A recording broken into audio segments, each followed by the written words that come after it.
Hi all. After a short break video போடுறேன். கொஞ்ச நாளாக வீடியோ போட முடியல. கொஞ்சம் ஹெல்த் ப்ராப்ளம் இருந்துச்சு. அதனால் இந்த ஹாஸ்பிட்டல் ட்ரீட்மெண்ட் மெடிசின்ஸ்னு கொஞ்ச நாள் அதிலே போயிடுச்சு. அதனால் வீடியோ போடுற அளவு டைம் அண்ட் எனர்ஜி எனக்கு இல்லை.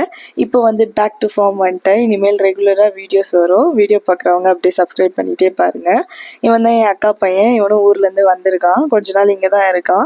இனிமேல் என் வீடியோஸில் அடிக்கடி இவன் வருவான். இவன் பேர் வந்து சஷ்டி. இவன் தான் என்னோட இப்போ வந்து லிட்டில் ஹெல்ப்பர். என் கிச்சனில் நான் என்ன பண்ணாலும் கூட ஓடி வந்து நின்றுப்பான். இப்போல்லாம் கீழே குனியறதே கிடையாது. எது எடுத்து கொடுக்கறதா இருந்தாலும் இவனை கூப்பிட்டுறது. இவனுக்கு இதுலலாம் கொஞ்சம் இன்ட்ரெஸ்ட்.